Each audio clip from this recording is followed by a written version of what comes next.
23 minutes past the top of the hour. So glad to have you with us. Hopefully, you can hang out with us for a little while. We're going to open up the phone lines here shortly, but joining us live is Allie Tower. She's a follower of Jesus Christ now. But boy, I tell you what, she really quite literally went to the dark side. She's a former witch, and she's unpacking her story, and I so appreciate the fact that she's willing to do that. She's written a couple of books, Taken from the Night, and also From the Craft to Christ. And so as you walk through all of that, was it an uncomfortable process, and how long a process was it?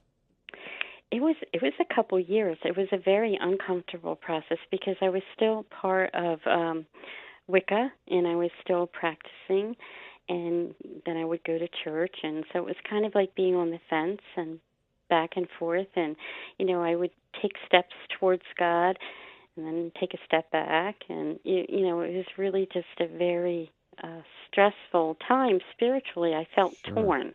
Really, I felt a lot of torn, just like I was being torn in half, and it was a difficult time. What about that defining moment when finally that walking the fence, walking the line, straddling the fence, those days were over, and bam, God said, nope, this is it?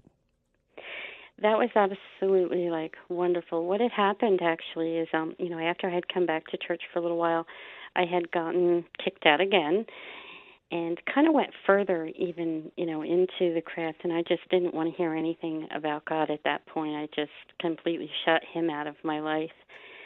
And one day I had did a spell, because what happened was my pastor was kind of like a dad to me. He was like my father, and it seemed like he just was always what he had said to me over the years were just always gnawing at me when I was doing the things that I knew I shouldn't be doing. I kept thinking about something he would say, and it was really bothering me. And so I ended up doing what is called a banishing spell, just basically to cut the ties, and so that I wouldn't have to experience this anymore. And after doing it, I had waited about a month, and then I gave him a call. I just wanted to make sure that it worked. And when I called him up, he told me that he was actually retiring, and he was going to be moving out of the area.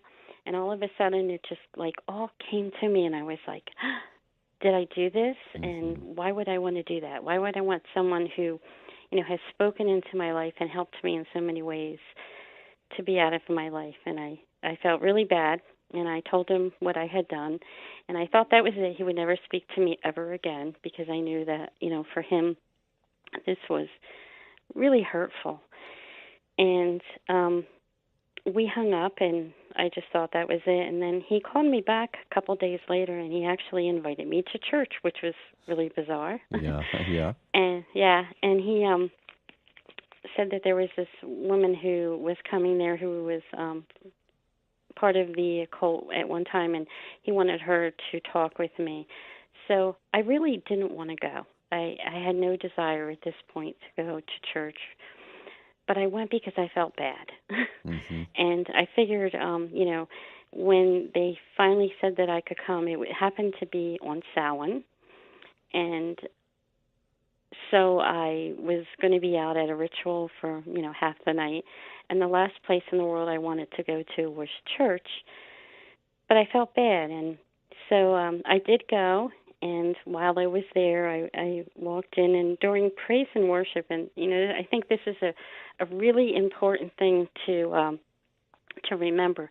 During praise and worship, I just started crying, and I could not stop, and I didn't have a reason in the world why I should be crying. Yeah.